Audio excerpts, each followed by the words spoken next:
Tutberidze explained how her show differs from the projects of Plushenko, Averbuk, and Navka. Honored coach of the Russian Federation Iteri Tutberidze and choreographer Daniil Glakingos explained why the skaters in their ice shows perform complex elements. They discussed this in a new episode of the series The Tutberidze Method on Akko. The episode is dedicated to Tutberidze's team tour, which took place in April. There are performances, or simply shows, that are more theatrical, where the emphasis is on costumes and sets. Everyone skates specific stories, Romeo and Juliet, like Ilya did, Carmen. Our show format is completely different. You can't relax and skate on our tour because you still have to jump quadruple jumps. Plus, we help our athletes stay in shape longer.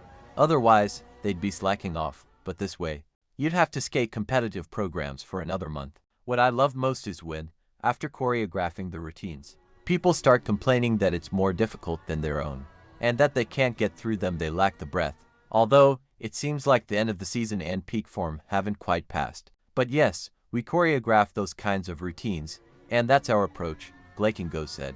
We're talking about sport, combined with art. We won't distract active athletes with such fairy tales with simplified elements sports. That means, we have to take athletes who have already retired, but they perform wonderfully with Averbuk, Plushenko, and Navka. They've already become immersed in this business, and they're doing it. I don't want to get involved in that yet, Tutberidze said. Tutberidze also answered the question of whether she adopted any principles from the foreign shows, in which she previously performed. No, I took absolutely nothing from there. It's probably just that the schedule was so tight. We had 4 shows on weekdays, 5 on weekends. You practically never left the ice. You changed costumes without taking off your skates. And even if you're injured, or if a dog bites you, you'll never admit it. You'll go out on the ice half dead, because you know you're unreliable otherwise. And they simply won't offer you contracts the following season. Here, we're more relaxed. That is, if an athlete isn't feeling well, we almost always have a replacement, Tutberidze replied. 3-time Olympic champion Irina Rodnina expressed surprise that Evgeny Plushenko and Iteri Tutberidze have yet to be inducted into the World Figure Skating Hall of Fame. Plushenko and Tutberidze aren't inducted into the Figure Skating Hall of Fame. To be honest, I never knew the exact criteria for inducting certain people. I'm in there myself, but I still haven't figured it out. That's why I'm surprised by the absence of certain people from the list. Plushenko and Tutberidze are definitely among them. Obviously, both Evgeny Viktorovich and Iteri Georgievna have already done enough to deserve inclusion in such a Hall of Fame. Their contribution to the development of world figure skating is far greater than that of some of the people already in there. I believe they both deserve to be included. Plushenko and Tutberidze deserve it without question, Rodnina said. The Hall of Fame was founded in 1976, and its museum and headquarters are located in Colorado Springs, USA. Soviet and Russian figure skaters inducted into the Hall of Fame include Lyudmila Belousova and Oleg Protopopov, Irina Rodnina and Alexander Zaitsev, Ekaterina Gordieva and Sergei Grinkov, Alena Valova and Oleg Vasilyev, Lyudmila Pakomova and Alexander Gorshkov, Marina Klimova and Sergei Ponomarenko, Natalia Bestemianova and Andrei Bukin, and Alexei Yagodin. Coaches include Stanislavchik, Tatyana Tarasova, Tamara Moskvina, Alexei Mishin, and Elena Tchaikovskaya. The Russian participants in the first leg of the Junior Grand Prix of Figure Skating in Xi'an, China, have been announced. The list was published on the official website of the International Skating Union on the tournament page.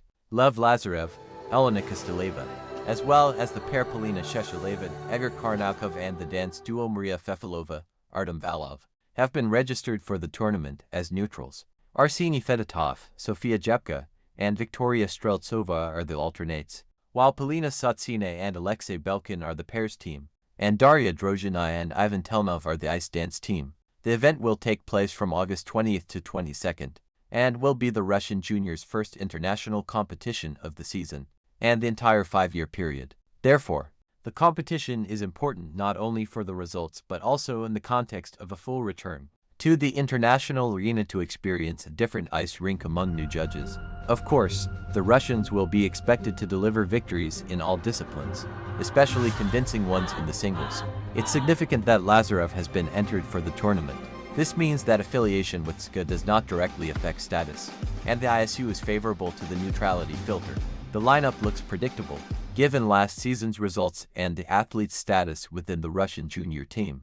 Lazarev and Kosteleva have long been considered among the most prominent single skaters of their generation and the reigning Russian champions in their age group. While the duo of Fefilova-Valov won the last ice dancing championship, the team is not merely a formality, but a truly capable one. The reserves include the silver medalists and the national team's second numbers. However, it is still unclear whether the first numbers will compete at both stages, which is logical, or whether the federation will decide to split the stages. Furthermore, the junior team will hold skates in Novogorsk at the end of July, and if the main skaters underperform, substitutes are possible. By participating in two stages, the Russians have a very real chance of reaching the series finals in all disciplines. There are 7 stages in total, with each participant competing in 2. The tournament standings are determined based on the results, and the top 6 advance to the finals. Interestingly, among the Russians' opponents in the first stage is Victoria Baraktina, whom Kosteleva previously faced at tournaments in Russia. Vika now competes for Canada, but in reality, the opposition won't be very strong. Some of last year's juniors have been promoted to the senior ranks, and among all the disciplines in the top 5 at the World Championships, only the Chinese pair Yuxuan Chen and Dong Yingbo are present. In March, they skated for 157.99 points, significantly lower than Arsheshaleva and Karnaukov. The Junior Grand Prix is broadcast on the official ISU Skating YouTube channel. Figure skater Kamila Valieva explained her return to professional sport after a disqualification. "I knew I'd return to the sport. I always kept it in mind. I don't want to regret never trying."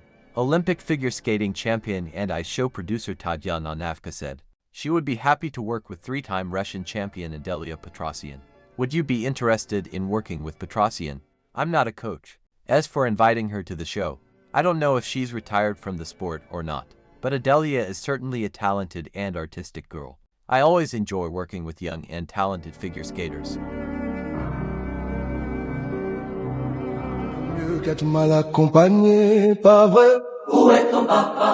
Zlata Saprina, a figure skater from the academy of 2-time Olympic champion Evgeny Plushenko, has changed her sporting citizenship and will represent the Kyrgyz national team.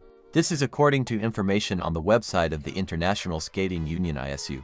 The 15-year-old athlete has been included in the Kyrgyz national team roster for the ISU Junior Grand Prix, which will be held from August 20th to 22nd in Xi'an, China. Other skaters who trained under Plushenko also changed their sporting citizenship. Alexander Plushenko Jr.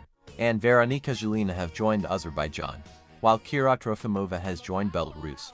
In the 2025-26 season, Saprina placed 7th at the Angels of Plushenko Academy Prizes tournament in the first sport category, scoring 131.36 points in the combined total of her two programs.